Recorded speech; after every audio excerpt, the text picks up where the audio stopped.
Current electricity start करना आज, ठीक है। इलेक्ट्रोस्टैटिक्स के बाद अब हम लोग इलेक्ट्रोडायनामिक्स पढ़ेंगे। अभी चल रहा था इलेक्ट्रोस्टैटिक्स। इलेक्ट्रोस्टैटिक्स पे 2 चैप्टर हम लोग खत्म किए, ठीक है। अब इलेक्ट्रोस्टैटिक्स के बाद स्टार्ट करना है इलेक्ट्रोडायनामिक्स, ठीक है। तो करंट इलेक्ट्रिसिटी का क्या मतलब है? करंट इलेक्ट्रिसिटी, ये आज हम लोग स्टार्ट कर रहे हैं चैप्टर 3।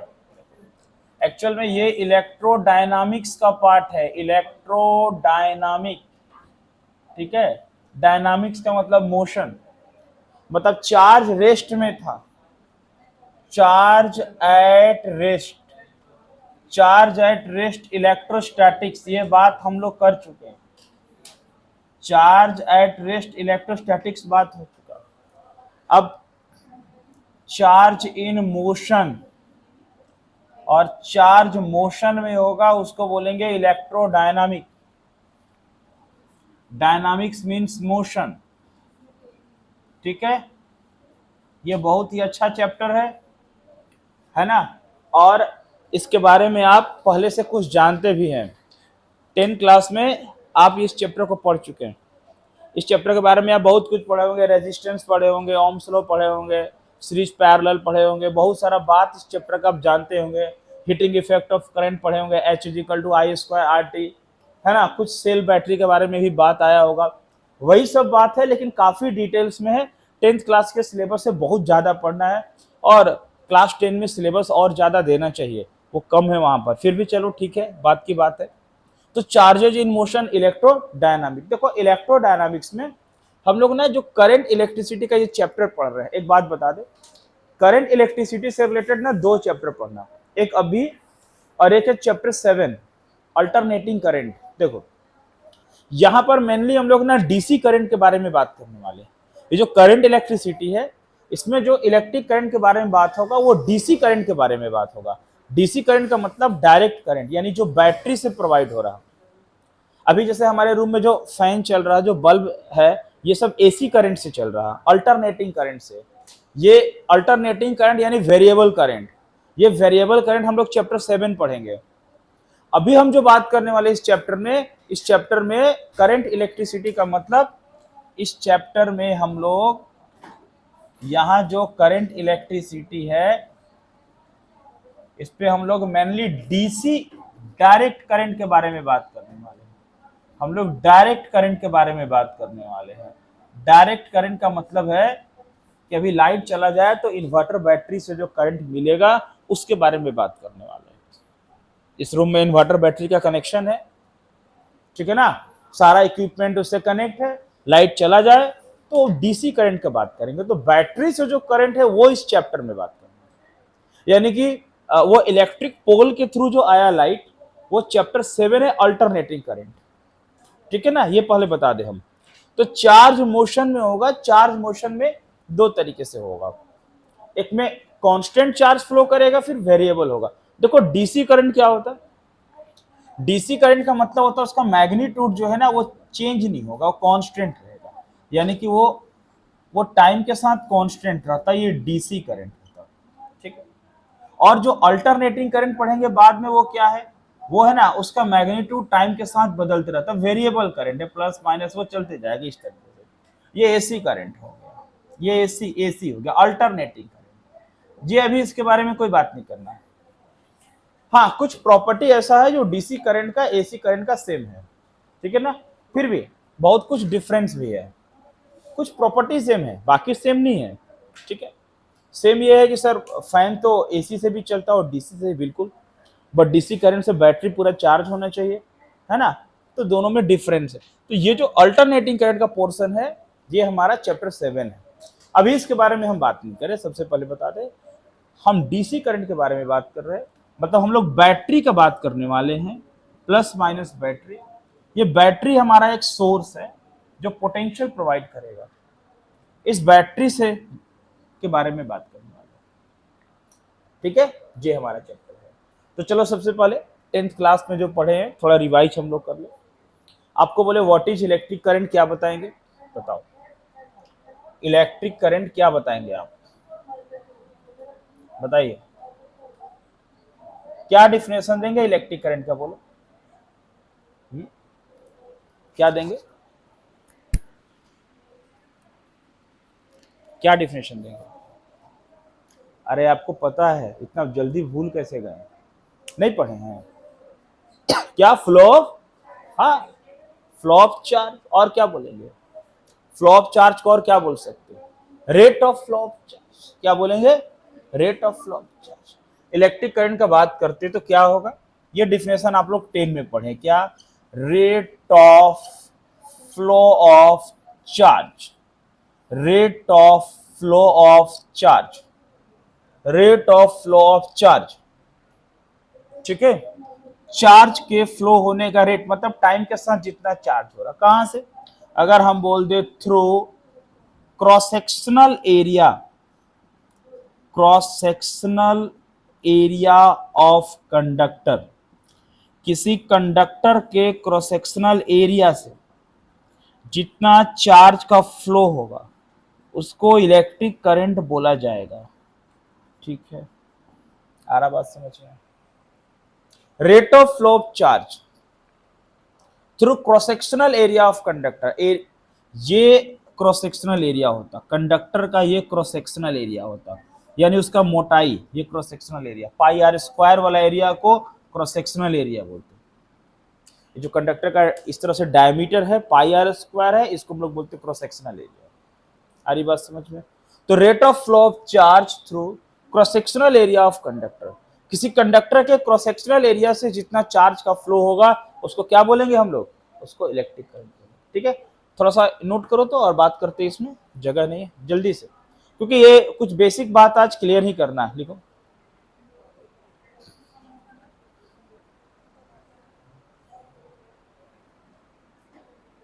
आएंगे देखो, तो I इज इक्वल टू क्या लिखते हैं? अगर ये बात हुआ कि rate of flow of charge through cross sectional area of conductor is called electric current, तो बोलो I इज इक्वल टू क्या लिखेंगे? I is equal to Q by T, या आप लिख लो Q बाई टी, ठीक है? अगर एवरेज करंट का बात कोई करता है, एवरेज करंट, तो हम ऐसे लिख सकते हैं I is equal to delta Q by delta T. आपको मालूम है एवरेज का मतलब ये होता है, ठीक है?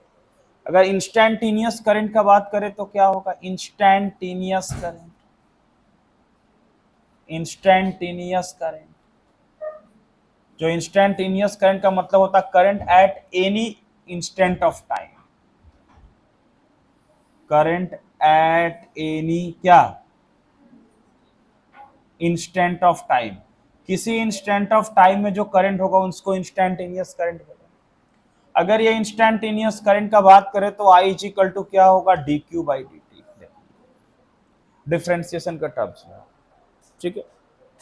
डी क्यू बाई डी, हर बात समझ में?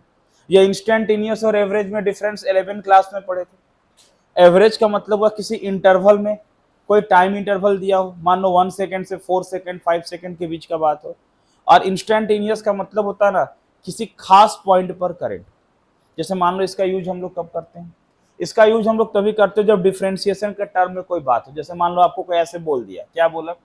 बोला sir Q is equal to आपका दिया हुआ है 3t square plus 4t plus 1, और तब हमसे ये बोला जाए कि फाइंड करंट, वो नहीं लिखेगा instantaneous, find current at t is equal to 1 second, ऐसा बोल दिया कि t बराबर 1 सेकेंड में करंट फाइंड करो। तो फिर हमको क्या करना? वो एवरेज करंट नहीं होगा, इंस्टैंटेनियस करंट होगा। और इसका सॉल्यूशन हम कैसे करेंगे? हम करेंगे I is equal to D Q by D t, तो d बाई डी टी, और यहाँ Q का वैल्यू डाल देंगे, कितना वैल्यू डालेंगे? 3t square plus 4t plus 1, क्या हो गया? अब ये 3t स्क्वायर का क्या हो गया? 2t, और 4 और कांस्टेंट का 0, 6t प्लस 4। ये बात समझ में आया कि नहीं आया? अरे डिफरेंशिएशन किए, x to the power n dx, nx का पावर n माइनस 1, 3 बाहर लाए, t स्क्वायर का क्या हुआ? 2t का पावर 1, मतलब ये क्या हुआ? 2t का power 2 minus 1 1, 2t plus 4 tt 1 और कांस्टेंट 1 का 0, 6t प्लस 4। आया ना? अभी करंट कितने में पूछ रहा था हमसे? हमसे पूछ रहा था 1 सेकेंड में। तो फिर I इज इक्वल टू हमारा इक्वेशन क्या था? 6t प्लस 4, तो 6 इंटू 1 प्लस 4, मतलब 10 एम्पियर, ये करंट हमारा 10 एम्पियर। सारी बात समझ में। तो ना इलेक्ट्रिक करंट कुछ फॉर्म में हो सकता है, या तो एवरेज फॉर्म में हो सकता है, या किस फॉर्म में हो सकता है, इंस्टेंटेनियस फॉर्म में हो सकता है। सारी बात समझ में। जब इंस्टेंटेनियस हो इसका मतलब क्या है, इंस्टेंटेनियस इसका मतलब क्या है, उसको क्या करना, उसको डिफ्रेंशिएट करना, और डिफ्रेंशिएट करने के बाद टाइम को फाइंड करना। आ रही बात समझ में। कभी ऐसा हो सकता है आपको चार्ज निकालने बोल दे, आपको चार्ज निकालने बोल दे और इलेक्ट्रिक करंट का कोई वैल्यू है, तो अगर ऐसा हो तो फिर क्या कर लेंगे, मान लो जैसे I is equal to D Q by D T. अब ये D Q is equal to I D T, और चार्ज फाइंड करना हो तो integration D Q is equal to I D T, फिर Q is equal to integration I D T. ऐसा हम लोग फाइंड करेंगे। मतलब ऐसा हो कि जब आपको जब ये चार्ज का वैल्यू दिया वो आई फाइंड करना हो, तो I is equal to D Q by D T, मतलब डिफ्रेंशिएट करेंगे इसको। सारी बात समझ में। जब ऐसा हो कि आपको चार्ज निकालना हो और इलेक्ट्रिक करंट का कुछ वैल्यू दिया हुआ, आप उसको इंटीग्रेट करेंगे। ठीक है, ऐसा हम लोग बीच में न्यूमेरिकल्स प्रॉब्लम में आएंगे तो बात करेंगे, अभी ऐसे एग्जांपल ले रहे। समझ में आ रहा है बात। तो क्या क्या सिंपल बात समझे हम लोग। अभी क्या होता है इलेक्ट्रिक करंट का डिफिनेशन क्या बोले, rate of flow of charge. Charge का फ्लो कहां से बताओ, cross sectional area of conductor, क्या बोलेंगे उसको, इलेक्ट्रिक करंट। अभी इसके बारे में बात करना है, इसका डायरेक्शन कैसे लेना है, ये फ्लो कैसे होता है, अभी सब बात करेंगे। ठीक है, लिखा जाए इसको तो।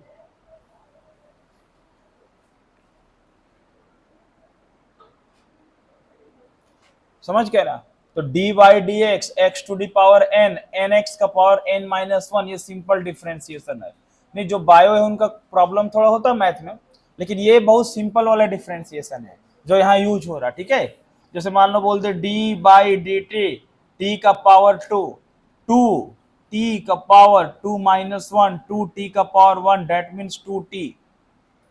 ये हो गया।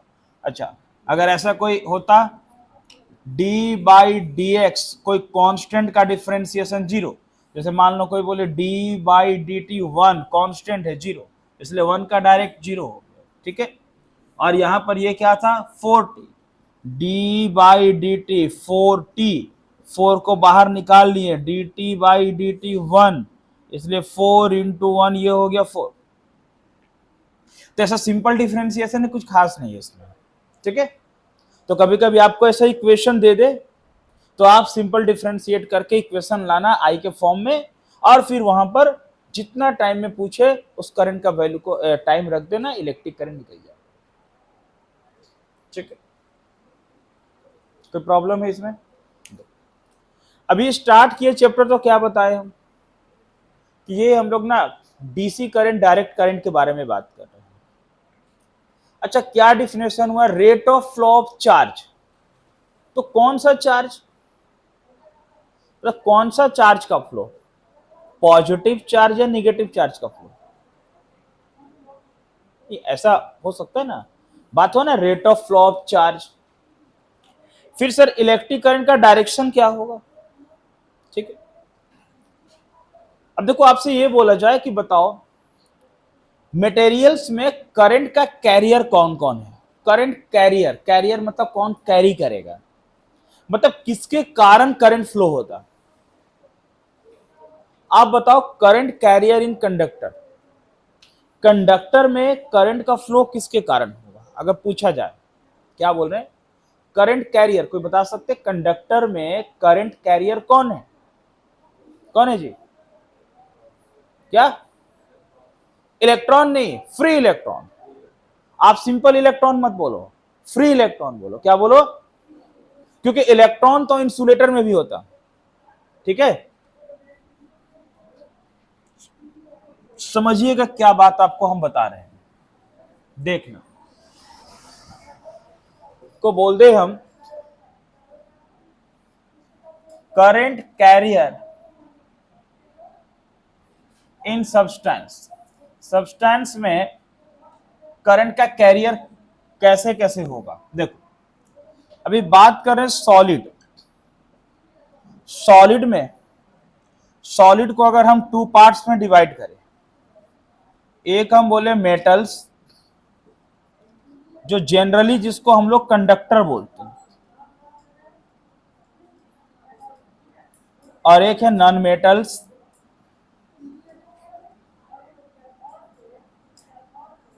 जो जनरली इंसुलेटर कहलाता है। ठीक है, अभी आपसे बोले कंडक्टर में करंट का कैरियर कौन कौन है। ये कंडक्टर में जो करंट कैरियर है वो क्या है, तो आपको बोलना है ना कि free electrons, free electrons are current carrier in conductor. भाई कंडक्टर में करंट का फ्लो फ्री इलेक्ट्रॉन के कारण होता है और इंसुलेटर में करंट का फ्लो नहीं होता। क्यों नहीं होता? इसलिए नहीं होता है ना, it do not have free electron. इसमें कोई फ्री इलेक्ट्रॉन नहीं, इलेक्ट्रॉन्स है बट फ्री इलेक्ट्रॉन्स नहीं। और जो इलेक्ट्रॉन्स है ना वो tightly bounded with their parents atom, वो अपने बगल के एटम से काफी स्ट्रांगली बाउंडेड है। आप देखे होंगे इलेक्ट्रोस्टैटिक्स में रबिंग करते थे तो वहां से चार्ज का ट्रांसफर होता था, रबिंग करके चार्ज का ट्रांसफर हुआ। तो इंसुलेटर में जो है ना वो इलेक्ट्रॉन्स तो है, ऐसा नहीं इलेक्ट्रॉन्स नहीं, बट फ्री इलेक्ट्रॉन्स नहीं। और कंडक्टर में लार्ज नंबर में फ्री इलेक्ट्रॉन्स है। फ्री इलेक्ट्रॉन्स के कारण करंट का फ्लो होता है कंडक्टर में। तो करंट कैरियर कंडक्टर में है फ्री इलेक्ट्रॉन्स, इंसुलेटर में कोई है ही नहीं, इलेक्ट्रॉन्स है फ्री इलेक्ट्रॉन्स नहीं, तो उसको छोड़ देते हैं। अगर बात करते लिक्विड का, लिक्विड में करंट का कैरियर कौन है, कोई बताओ, कोई बताओ जरा कौन है? आयंस, आयंस आर, आयंस लिखे, आयंस आर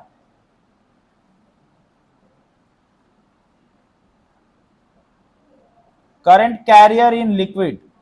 जैसे एग्जांपल के तौर पे हम बोलते हैं Na प्लस Cl माइनस, अगर AgNO3 को तोड़ दो तो देखना प्लस माइनस क्या क्या आएगा। CuSO4 को तोड़ दो तो SO4 2 प्लस, ऐसा करके आएगा ना आयंस।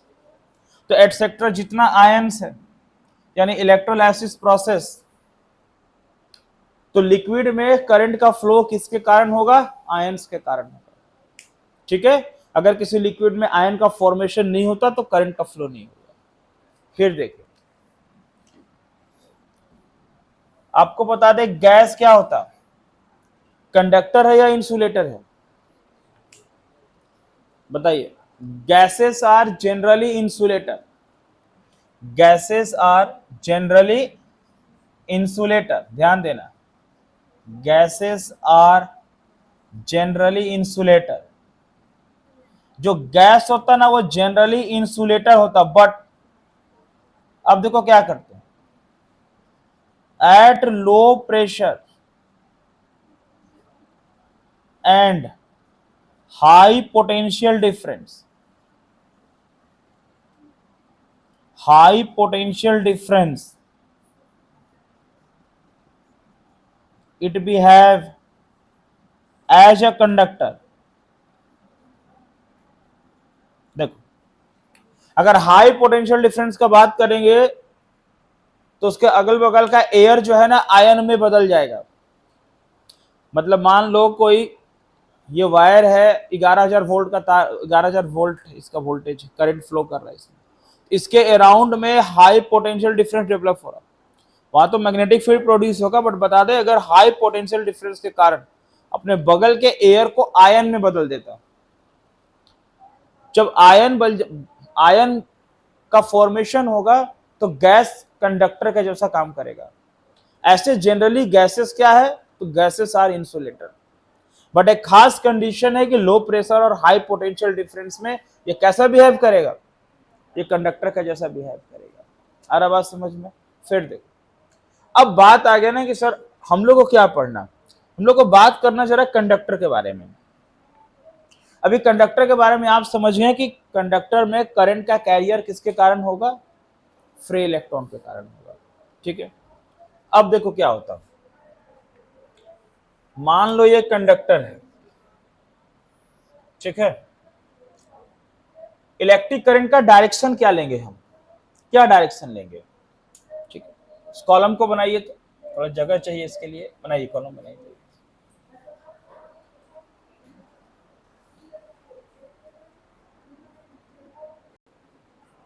तो करंट कैरियर इन कंडक्टर, आप समझ गए कि सर कंडक्टर में करंट का फ्लो कौन करेगा? Free electron.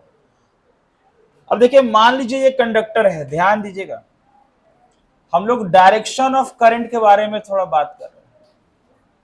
थोड़ा बेसिक क्लास है, आज का फर्स्ट क्लास है, थोड़ा कुछ समझ लेते हैं, फिर काफी कुछ टॉपिक डिस्कस करना। मान लो ये कंडक्टर है बाबू, ये कंडक्टर है ऐसे। अब इसका ये एंड एक है, एक दूसरा एंड है, ये ए से बी, ए और बी। अब इस कंडक्टर में लार्ज नंबर में फ्री इलेक्ट्रॉन्स है। क्या है? लार्ज नंबर में फ्री इलेक्ट्रॉन्स। लेकिन अभी ना वो लार्ज नंबर में जो इलेक्ट्रॉन्स है वो कहीं जा नहीं रहा है, वो है इसी में, इसके अंदर मूव कर रहा है। ठीक है, वो ड्रिफ्ट वेलोसिटी में बात करेंगे कि कैसे मूव करता है, बट अभी बता रहे करंट का फ्लो नहीं हो रहा है। अरे ऐसे हाथ में मेरा कोई मेटल है तो करंट का फ्लो थोड़ी हो रहा है, इसमें से नहीं हो रहा, नहीं हो रहा। इलेक्ट्रॉन से फ्री इलेक्ट्रॉन, बट फ्लो नहीं हो रहा। अच्छा, इसमें जो इलेक्ट्रॉन्स है उसका जो फ्लो होता है वो कैसे होगा? जब इस कंडक्टर को इलेक्ट्रिक फील्ड में रखा जाएगा, मतलब इस कंडक्टर में इलेक्ट्रिक फील्ड अप्लाइड किया जाएगा। अब बात है इलेक्ट्रिक फील्ड कैसे अप्लाइड करेंगे? तो इलेक्ट्रिक फील्ड अप्लाइड करने के लिए इसको बैटरी से जोड़ना पड़ेगा। ठीक है, इलेक्ट्रिक फील्ड अप्लाइड किया। अभी क्या है ना कि ये इसको हम लोग बैटरी से ऐसा कनेक्ट करते हैं, यहां पर एक बैटरी लगा दिया, ऐसा ऐसा एक बैटरी लगा दिए, ये वाला ऐसा ऐसा बैटरी लगा दी। ठीक है, बैटरी का इस एंड को बोलते हैं हायर पोटेंशियल, इसको लोअर पोटेंशियल, इसको हम लोग पॉजिटिव और निगेटिव मान लेते हैं। ठीक है, अब क्या है कि बैटरी, जैसे बैटरी को कनेक्ट किए हम लोग, बैटरी से पॉजिटिव चार्ज का फ्लो होगा। ये पॉजिटिव चार्ज जाएगा ऐसे कंडक्टर की तरफ, ये पॉजिटिव है और ये नेगेटिव है। इसी को शॉर्ट में हम लोग बनाते समय प्लस बड़ा और छोटा को माइनस ऐसे कर देते, प्लस माइनस। शॉर्ट में इसको ऐसे बनाते हैं, प्लस और ये माइनस ऐसे बोल देते। ठीक है, ये बैटरी। अब क्या है कि positive charge, positive electric field का डायरेक्शन आप क्या पढ़े? इलेक्ट्रिक फील्ड का डायरेक्शन क्या होता है? पॉजिटिव टू, आपको मालूम है? तो बताओ इस कंडक्टर में इलेक्ट्रिक फील्ड किधर से अप्लाइड हुआ, किस डायरेक्शन में अप्लाइड हुआ? पॉजिटिव से नेगेटिव। तो इलेक्ट्रिक फील्ड इस कंडक्टर में अप्लाइड किया हम लोग कैसे? पॉजिटिव से नेगेटिव। ठीक है, अब ये पोटेंशियल प्रोवाइड किया है, वोल्टेज जिसको बाद में बोलेंगे अभी हम लोग, अब वोल्टेज बोलना शुरू करेंगे। पोटेंशियल प्रोवाइड किया, अब प्लस चार्ज आ रहा, प्लस चार्ज। अब इस कंडक्टर के अंदर जो लार्ज नंबर में इलेक्ट्रॉन्स है ना, वो इलेक्ट्रॉन सब ऑपोजिट डायरेक्शन में दौड़ पड़े, पूरा भीड़ के साथ दौड़ पड़े सारा इलेक्ट्रॉन। लार्ज नंबर में फ्री इलेक्ट्रॉन्स, सब लोग दौड़ गया। ऐसे नहीं दौड़ा था, ऐसे नहीं दौड़ेगा जब तक हम पोटेंशियल अप्लाइड नहीं करेंगे, दौड़ने वाला नहीं। अब ये जो लार्ज नंबर में इलेक्ट्रॉन का फ्लो हुआ ना, ये इलेक्ट्रॉन का फ्लो जो लार्ज नंबर में है, इसको इलेक्ट्रिक करंट बोलेंगे। मतलब करंट का जो कंडक्शन है ये लार्ज नंबर में फ्री इलेक्ट्रॉन्स के कारण होता है। लेकिन इलेक्ट्रिक करंट का डायरेक्शन हम इसको नहीं मानते। इलेक्ट्रिक करंट का डायरेक्शन कॉन्वेंशनली हम इलेक्ट्रिक फील्ड वाले डायरेक्शन को ही मानते हैं। समझना बात? ठीक है, मतलब आपके बात दिमाग में ये बात होना चाहिए कि sir current carrier, current flow कर रहा है फ्री इलेक्ट्रॉन्स के कारण। अगर फ्री इलेक्ट्रॉन्स नहीं होता तो कंडक्टर में करंट का फ्लो नहीं होता, बिल्कुल नहीं होता। फ्री इलेक्ट्रॉन्स अगर बी से ए की तरफ आ रहा, वो इसलिए आ रहा क्योंकि ये जो पॉजिटिव चार्ज है वो ए से बी की ओर जा रहा है। ठीक है, फिर ये पॉजिटिव जाएगा इधर, माइनस में आएगा ऐसे, और ये फ्लो करा इस डायरेक्शन में, इलेक्ट्रॉन इस डायरेक्शन में फ्लो करता है। तो बात ऐसा है ना कि जो करंट का फ्लो हो रहा, वो करंट का फ्लो हो रहा निगेटिव चार्ज के कारण, इलेक्ट्रॉन के कारण, पर डायरेक्शन उसका नहीं ले रहे हैं हम लोग।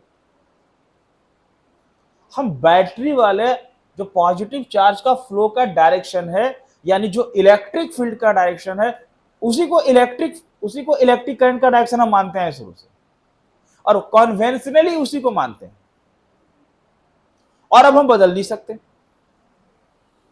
फिर बहुत सारा थ्योरी हमको चेंज करना पड़ेगा, क्योंकि पहले स्टार्ट में हम लोग को लगा कि बैटरी से ही सारा करंट है, कंडक्टर के अंदर कुछ नहीं है। हम लोग को नहीं मालूम चला कि कंडक्टर के अंदर लार्ज नंबर में इलेक्ट्रॉन से जिसके कारण इलेक्ट्रिक करंट प्रोड्यूस हो रहा है, ये बाद में मालूम चला।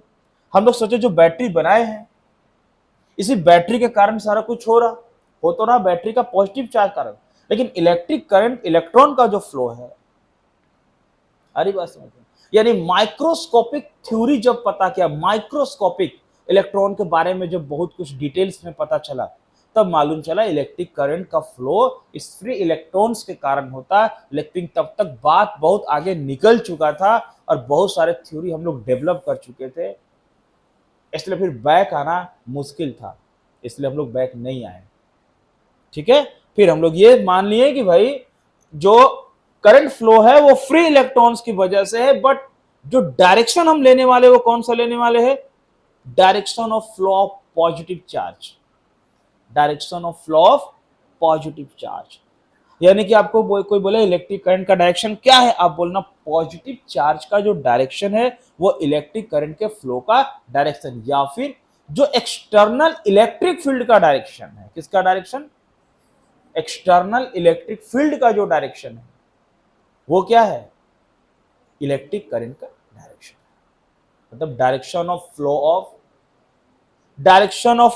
Positive charge, direction of flow of positive charge gives the direction of electric current, या फिर direction of flow of opposite of negative charge, direction of flow of opposite of negative charge gives the direction of electric current, या फिर direction of applied electric field, direction of applied electric field is the direction of electric current, वो electric current का direction. ठीक है ना?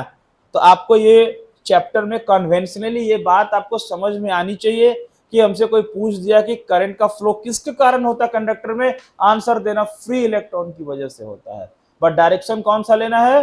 Positive charge का direction लेना। मतलब ये बात हुआ कि direction of flow of positive charge, flow of positive charge है ना, gives the direction of electric current, यानी इलेक्ट्रिक करंट का जो डायरेक्शन है वो पॉजिटिव चार्ज का डायरेक्शन है। ठीक है, और इसी को हम लोग कॉन्वेंशनल करंट भी बोलते हैं, conventional current, this is also called conventional current, इसको कॉन्वेंशनल करंट। फिर बोला इलेक्ट्रॉन वाले को कुछ नहीं बोलेंगे, बोलेंगे ना, उसको क्या बोल देंगे? उसको बोल देंगे कि direction of flow of electron, direction of flow of electron is called electronic current. उसको बोल देंगे इलेक्ट्रॉनिक करंट, इसको बोल देंगे इलेक्ट्रॉनिक करंट। यानी यहां पर जो B से A है वो इलेक्ट्रॉनिक करंट है, और A से B है वो जो इलेक्ट्रिक करंट है। ठीक है, फिर बोले जितना पॉजिटिव चार्ज का फ्लो है वो इक्वल है, दैट मीन्स ये इक्विवेलेंट है आपस में। बोल सकते हैं ऐसा कि डायरेक्शन ऑफ ऐसा बोल सकते हैं conventional current, conventional current is opposite of किसका? Opposite of direction of electronic current, वो इलेक्ट्रॉनिक करंट के डायरेक्शन का ऑपोजिट। क्लियर है बात ना? समझ में आ रहा? तो क्या समझे हम लोग कि भाई जो, या फिर और एक लैंग्वेज क्या हम बोल सकते थे यहां पर, क्या बोल सकते बाबू कि डायरेक्शन ऑफ क्या? Direction of applied external electric field, यहां पर ये जो इलेक्ट्रिक फील्ड कौन अप्लाइड कर रहा है, applied external electric field gives the direction of electric current, यानी कि ये इलेक्ट्रिक करंट का डायरेक्शन को बताएगा। ठीक है, ये सब कुछ छोटा छोटा बात है जो आपको ध्यान में रखना पड़ेगा। ठीक है, लिखे, बता रहे हैं, लिखे।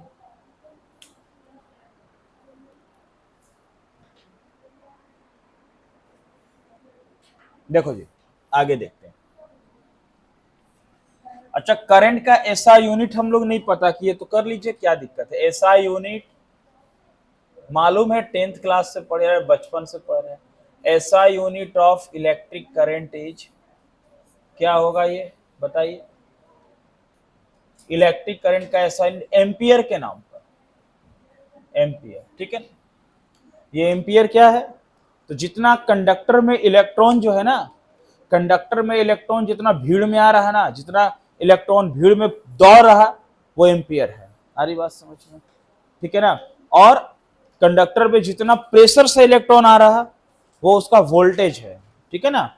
और इलेक्ट्रॉन के अंदर जो कॉलिजन हो रहा, उससे टक्कर से कुछ रेजिस्टेंस प्रोड्यूस हो रहा। ठीक है, जो आर है। तो आगे चल के पढ़ेंगे Ohm's law, V I R, इन तीनों का मतलब पढ़ेंगे, लेकिन अभी नहीं, कुछ क्वेश्चन बनाएंगे। 1 एम्पियर का क्या मतलब है बताओ। 1 एम्पियर कितने के लिए होगा, I is equal to Q by T, 1 coulomb by 1 second. भाई 1 कूलम बाई 1 सेकेंड को क्या बोलते हैं, 1 कूलम बाई 1 सेकेंड को क्या बोलेंगे, 1 एम्पियर बोलेंगे ना। बट आपको एक यहाँ बात बताना, सीबीएसई एग्जाम में क्वेश्चन आता है ना, डिफाइन 1 एम्पियर। क्या आता है, डिफाइन। गलती से भी 1 एम्पियर का डिफिनेशन ये वाला मत लिखना, ये मत लिखना कि 1 कूलम का चार्ज फ्लो करेगा 1 सेकेंड में, उसको 1 एम्पियर बोलेंगे, या 1 ampere is equal to 1 coulomb by 1 second. ये भूल कर भी ये डिफिनेशन मत लिखना। अब आप बोलेंगे सर गजब बात है, जब 1 एम्पियर 1 कूलम बाई 1, नहीं लिखना ये डिफिनेशन, अभी मना करे तो क्या डिफिनेशन होगा। देखो 1 एम्पियर का definition magnetic effect of current में मिलेगा कि दो वायर है, दोनों वायर में करंट या तो सेम डायरेक्शन में फ्लो करता है या ऑपोजिट में, दोनों का लेंथ 1-1 मीटर है, उसके बीच का डिस्टेंस 1 मीटर है, दोनों वायर एक दूसरे का फोर्स लगाता है, कितने का फोर्स लगाता, तो फोर्स का वैल्यू है इतना, इतना न्यूटन का फोर्स लगाता, तब वो करंट को 1 एम्पियर कहते हैं। यानी कि 1 एम्पियर का डिफिनेशन एम्पियर ने दिया है, और वो मैग्नेटिक इफेक्ट ऑफ करंट में, इसलिए आपको 1 एम्पियर का ये डिफिनेशन नहीं लिखना है कहीं भी, 12th के लेवल में तो एकदम नहीं लिखना। समझ में आ रहा बात, ये बात पहले बता दिए। ठीक है, 1 एम्पियर हम लोग चैप्टर 4 में डिफाइन करने वाले। ठीक है, तो 1 एम्पियर, कोई बोलते 1 मिली एम्पियर तो क्या होगा, 10 का पावर -3 एम्पियर। 1 माइक्रो एम्पियर क्या होगा, 10 टू पावर -6। नैनो एम्पियर बहुत छोटा होगा, हो जाएगा, नैनो एम्पियर बहुत छोटा होगा, रहने दो। Milli ampere, micro ampere generally होता है। ठीक है, तो ये सब यूनिट है इलेक्ट्रिक करंट का। ठीक है, लिखिए क्वेश्चन कुछ एक दो करते हैं।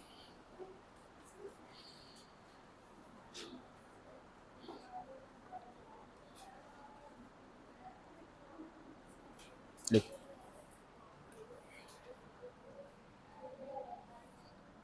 देखिए, how many electrons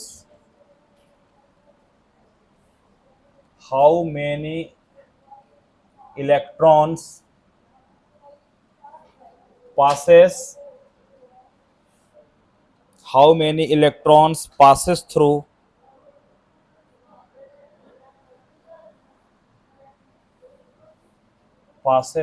a lamp in 1 minute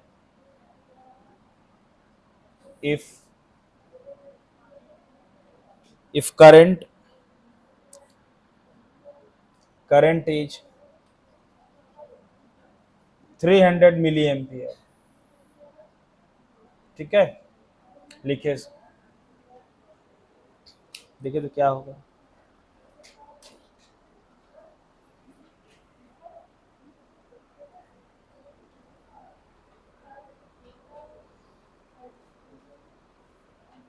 बहुत सिंपल क्वेश्चन है।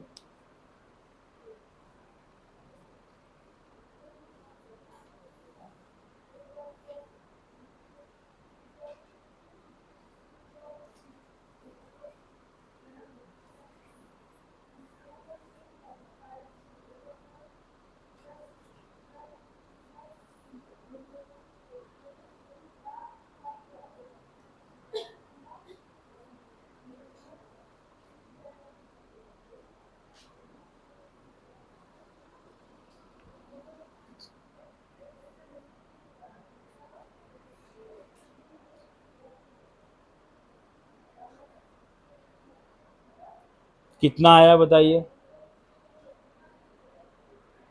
कितना मिला है? 18 कुलाम। 18। हम आपसे क्या पूछे कि आप 18 कुलाम आंसर बता रहे हैं? हम तो आपसे इलेक्ट्रॉन पूछ रहे हैं और आप हमको चार्ज का वैल्यू बता रहे हैं। नाम पूछ रहे हैं, आप पता बता रहे हैं। कितना बोलिए आप बताओ? 11.25। अच्छा, तो ऐसा आएगा, सॉल्व करके देख लेते हैं। सिर्फ क्वेश्चन हमारे पास है, देखो। अब आपसे ये पूछा कि हाउ मेनी इलेक्ट्रॉन्स, मतलब एन फाइंड करना आपको। टाइम दिया हुआ 1 मिनट, 1 मिनट में 60 सेकेंड, और आपका करंट है 300 मिली एम्पियर। 300 इंटू 10⁻³ ऐसा। अब I is equal to sir Q/T, ये तो आप पढ़ाए, बट आप ये नहीं बताएं Q is equal to NE/T। तो इलेक्ट्रोस्टैटिक्स पढ़े है ना, Q बराबर NE होता है। अगर आपको नंबर ऑफ इलेक्ट्रॉन पूछ रहा तो क्वांटाइजेशन ऑफ चार्ज का फॉर्मूला Q बराबर NE लगा देना यहाँ पे, यहाँ से आपको N निकाल लेना है। ठीक है, तो यहाँ से NE is equal to I into t, और N का वैल्यू निकल गया I into t by e. अब आपका इलेक्ट्रिक करंट है 300 मिली एम्पियर, टाइम कितना आपका 60 सेकेंड, और E मीन्स 1.6 इंटू 10⁻19। सॉल्व कर लीजिए कितना आ रहा है। ठीक है, जे इसका आंसर है।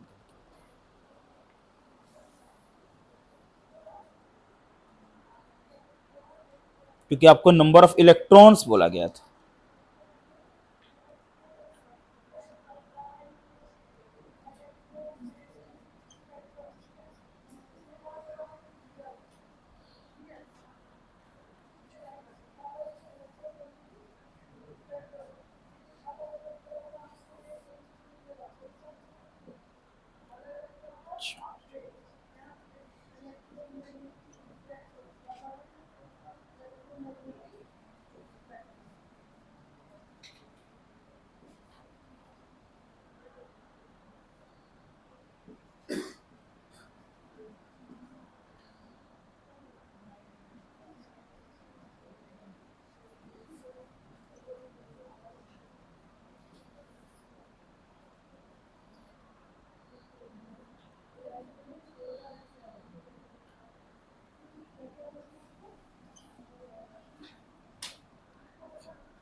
ये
इसके बाद इसको बनाइएगा। ये तो बहुत सिंपल सा क्वेश्चन था, तो बन गया होगा आपसे, बना होगा ना। इसमें क्या किया आप लोग, इसमें तो एन और ई दिया हुआ था, तो कैसे बनाए, I is equal to Q by T और Q is equal to N E by T. आपका एन का वैल्यू ये दिया 10 का पावर 20 नंबर ऑफ इलेक्ट्रॉन है, और ये चार्ज है उसका, और टाइम दिया हुआ 0.1 सेकेंड। बस रख देना, आंसर आ जाएगा इसका, और कुछ नहीं है इसमें। ठीक है। हाँ, लास्ट में क्या पूछा, व्हाट इज इट्स डायरेक्शन, क्या डायरेक्शन होगा बताओ, करंट का डायरेक्शन क्या होगा, करंट का डायरेक्शन बी टू ए। क्या होगा करंट का डायरेक्शन, क्योंकि इलेक्ट्रॉन का फ्लो किधर है, ए टू बी, इसलिए इलेक्ट्रिक करंट का डायरेक्शन बी टू ए। एकदम 100% ये बात है कि करंट का डायरेक्शन हमको क्या देना है, इलेक्ट्रॉन के डायरेक्शन का ऑपोजिट देना। समझ में आ रहा बात ना। तो ये करंट का डायरेक्शन होगा बी टू ए। कितना आ गया इसका, बोलो। इसका मिल गया 160 एम्पियर आ रहा, क्या 160 एम्पियर। ठीक है, ठीक है। अब जरा हाइड्रोजन एटम वाला कहानी देखिए क्या है, थोड़ा सा अच्छा क्वेश्चन है ये। इसका 160 एम्पियर, ये देखिए,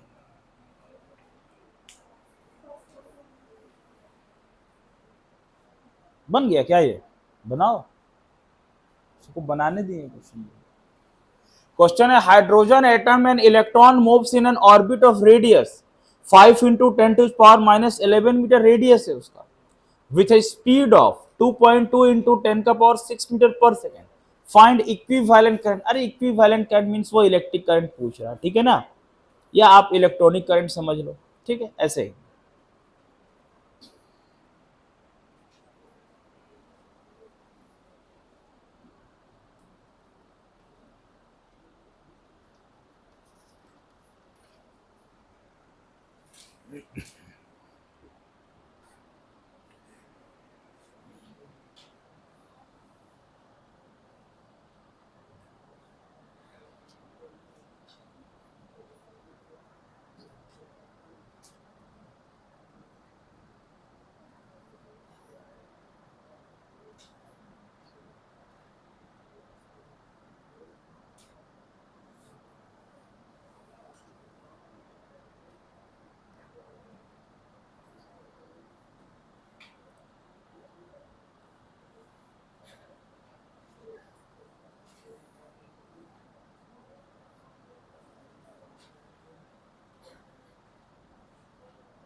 हाँ, बोला जाए।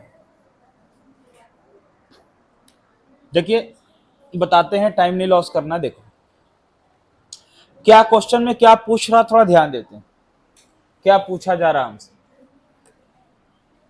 बोला ये जा रहा है, देखो जब भी कुछ क्वेश्चन देना तो थोड़ा सा ध्यान देने की, कुछ डायग्रामेटिकली हम समझ सके। ऐसा ये क्वेश्चन बहुत टफ क्वेश्चन, ऐसा कुछ नहीं है। देखो हाइड्रोजन एटम, अब ये अगर हाइड्रोजन एटम है, आप लोग केमिस्ट्री में बहुत सारा एटम बनाते रहते दिन भर, ये हाइड्रोजन एटम, इसमें इलेक्ट्रॉन मूव कर रहा, ऑर्बिट का रेडियस दिया हुआ, भाई इसका रेडियस दिया हुआ हाइड्रोजन एटम का 5 इंटू 10⁻⁻11 मीटर का रेडियस। कितना स्पीड से जा रहा है, उसका स्पीड है 2.2 इंटू 10⁻6 मीटर पर सेकेंड का स्पीड है, ठीक है। और इक्विवेलेंट करंट मतलब आई निकालना वहां पे, ठीक है। तो रेडियस, ये स्पीड और ये करंट फाइंड करना। हमको पता आई इज इक्वल टू होता क्यू बाई टी, ठीक है। तो सबसे पहली बात कि वी दिया हुआ, आर दिया हुआ, अच्छा टाइम भी कुछ दिया हुआ नहीं दिया हुआ, टाइम नहीं दिया हुआ, ऐसा हम क्वेश्चन में नहीं दिए टाइम, पढ़ लेते एक बार।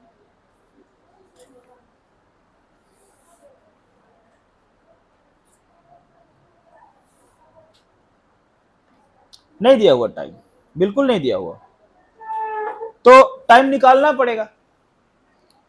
अरे जब टाइम नहीं दिया हुआ तो टाइम निकालना पड़ेगा, और क्या। अब देखो कैसे निकालेंगे time, I is equal to Q by T, ध्यान देना।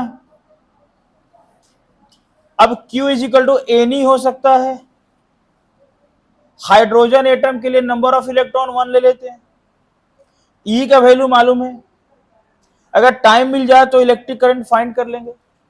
अच्छा जब सर्कुलर पाथ पर कोई मूव करेगा तो टाइम कैसे निकालेंगे, यहां देखो, time is equal to distance by speed, speed तो दिया हुआ, डिस्टेंस क्या होता है 2πr बाई वी, सर्कमफेरेंस इसका डिस्टेंस हुआ, और इसका स्पीड दिया हुआ, तो यहां से हम टाइम निकाल लेते हैं, निकाल लेते टाइम ना, कैपिटल क्यू के फॉर्म में लिख लेंगे, देखो टाइम निकाल ली 2πr/v, 2 पाई का वैल्यू 3.14, आर हमारा 5 इंटू 10⁻⁻11, वी दिया हुआ 2.2 इंटू 10⁻6, ये टी निकल गया।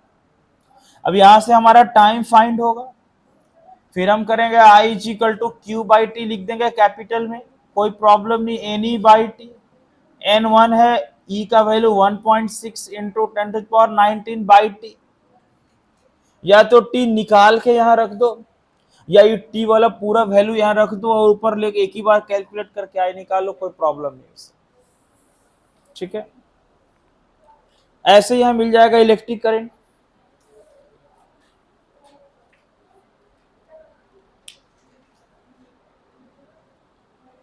और फाइनल आंसर हम बता देते हैं, यहां डायरेक्ट फाइनल आंसर दिया 1.12 इंटू 10⁻³ एम्पियर, ये लास्ट का फाइनल आंसर मिल जाएगा 1.12 इंटू 10⁻³ एम्पियर, ये दिया हुआ यहां पर फाइनल आंसर।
एक इसके बाद ये बहुत अच्छा क्वेश्चन, इसको सॉल्व करिए। हाँ, ये ट्राई कीजिएगा, सॉल्व करिए। देखो, अब ये बहुत ही साधारण सा बात है इसमें। Q चार्ज टाइम के फंक्शन के फॉर्म में दिया हुआ है, A T square plus B T plus C. तो I is equal to D Q by D T. D by D T और Q का वैल्यू आपको रख देना है, A T square plus B T plus C. A को बाहर निकाल लेंगे, क्या होगा ए को बाहर निकालने के बाद? ए को बाहर निकाल लेंगे d by D T t square, b को बाहर निकाल लेंगे d by D T t plus constant, और आपको मालूम है ए टी स्क्वायर का क्या होगा? 2t, अरे नहीं होगा 2t का power 2 minus 1, d t by D t 1 simple b और सी कांस्टेंट का 0, बच गया 2at प्लस बी, ये निकल गया। बताओ, अब इतना सिंपल डिफरेंशिएशन थोड़ा सा करना पड़ेगा बायोलॉजी वाले स्टूडेंट को भी। बायोलॉजी आप पढ़ते, इसका मतलब ये नहीं कि आप मैथ को थोड़ा सा भी ध्यान मत दीजिए, थोड़ा तो ध्यान आपको देना पड़ेगा। आ रहा बात समझ में? अब बताइए ए बी का क्या वैल्यू दिया हुआ था? बोला था कि ऐसा यूनिट में ए है 5, 3 और 1, तो ये है तुम्हारा 5। अच्छा, और बी टाइम कितना पूछा? टाइम है 5 और प्लस बी का 3, तो 50 प्लस 3, ये हो गया 53 एम्पियर। तो 53 एम्पियर ये हो गया इलेक्ट्रिक करंट। आ रहा बात समझ में? तो भाई 53 एम्पियर का करंट फ्लो कर रहा है। आ रहा बात समझ में? ये हो गया। ऐसे simple simple question electric current पर, ठीक है।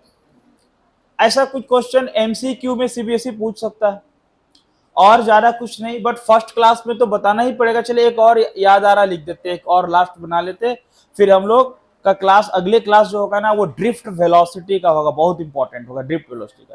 तो एक लिख देते और देखो क्या, इसको लिख लो।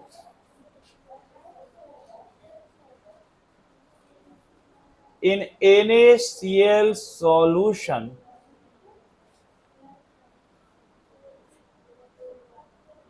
वन 1.6 into 10 का power 60 Na plus and 2.4 into 10 का power 60 Cl minus ions are produced. Find equivalent current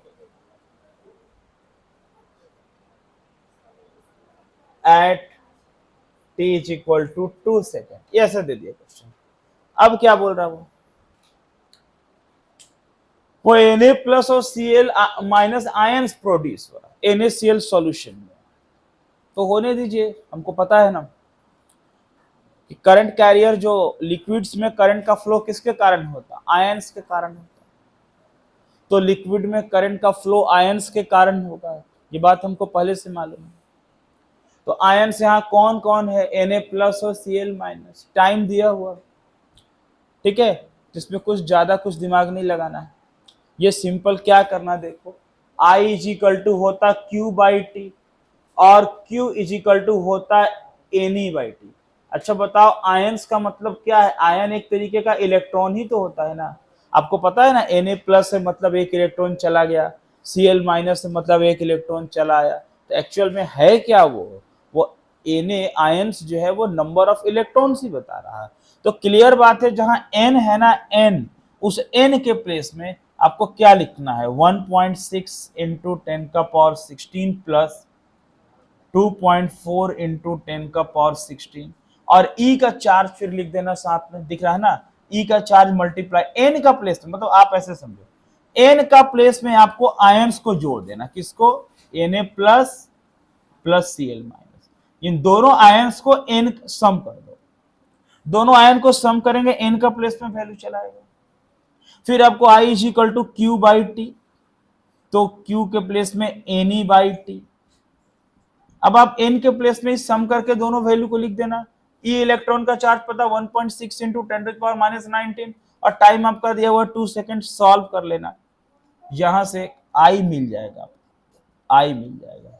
अब आंसर कितना एम्पियर का होगा एग्जैक्ट हम इसलिए नहीं बता पाएंगे क्योंकि अपने मन से ये वैल्यू लेकर के अभी हम दिए हैं, जो सॉल्व करके आएगा वो आपका आंसर होगा, है ना। बस इस कॉन्सेप्ट को बताना था।